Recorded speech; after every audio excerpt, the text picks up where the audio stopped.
Hey, good morning. You're on with Big J. You know what time it is. Let's talk. And I'll be right back.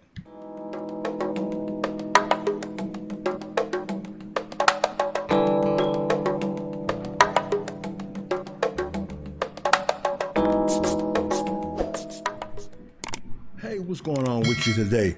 Hey, I want to make sure that you're on tomorrow night and you're hearing D-Mac with the talk of the AAU basketball program and how of a benefit it is for parents and children. Today, I want to divert from the subject a little bit and talk about coercive control.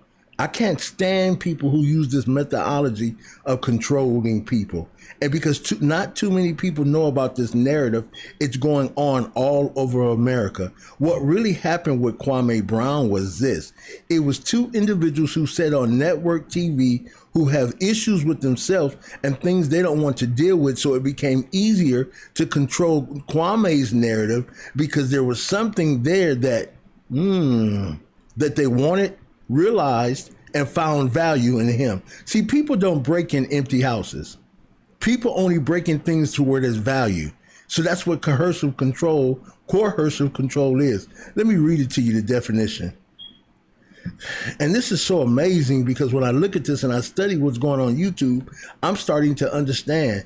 Here are the signs of coercive control. Refers to a pattern of controlling behaviors that create an unequal power dynamic.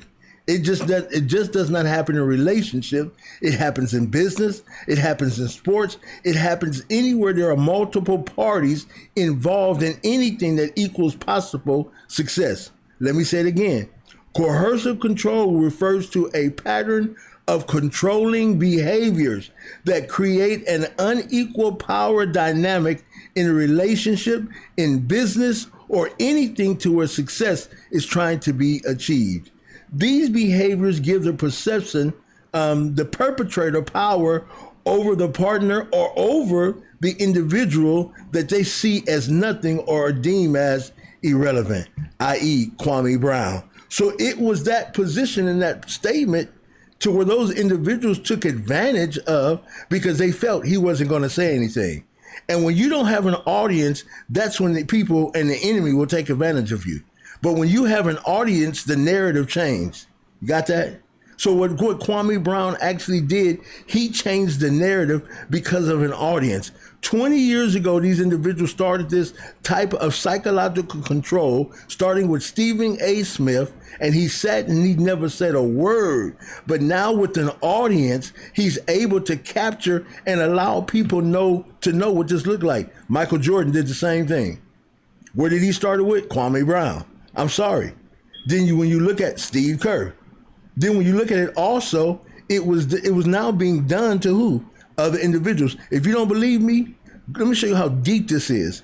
Go back and look at LaMelo Ball when he first got to Charlotte and watch how that coach treats him. He's trying to get in his mind. Why? Coercion of controlling behavior. What did he do? He set Devontae Graham in front of the team. Why? I want to control what you think. I want to control how you act. And I want you to perceive my perception and my understanding. Then watch this. In every media meeting, one day it was, oh, we love him, he's amazing. The next day was, oh man, we got to work on his shot. We got to work on him. That's called mind control. And when individuals have mind control over you, there's a reason they want it. There's something that you have that they can never have. And those things, Kwame Brown, are the things that irritate them. Those things are the things that make them jealous. Those things are the things that push them in their cycle to go either further and to really take a look what's going on in America. These things are being overlooked. Why? Because individuals don't really know what's going on. Because the stories are so difficult to believe, it's almost impossible. It's almost impossible. You don't believe me? Go look up the articles. Go look up the subjects on this situation and see how many athletes had nervous breakdowns. See how many athletes could no longer participate or play. Why? Because some coach, some other player tore them down like they tried to do Kwame Brown. Oh, that rhymed. Tore them down like they tried to do Kwame Brown. But the thing is, he ended up with a voice. They no longer mattered. They no longer mattered. He no longer cared. Then what he began to do? Speak. And his speech became relevant because other individuals had been through the same thing. So what am I saying? Make sure that you go and you study this because it's important and it is necessary. And the person that he'll be online with, because his guest is going to be amazing. You don't want to miss tomorrow night's show. If you have children and if you have those who are thinking about going into the AAU and playing basketball, tomorrow night you want to be online.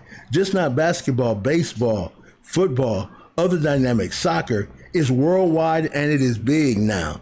Make sure that you capture the understanding of what's being said on YouTube. There's a lot of things going on, but make sure that you find the value of your truth, not someone else's truth. The narrative in your mind belongs to you.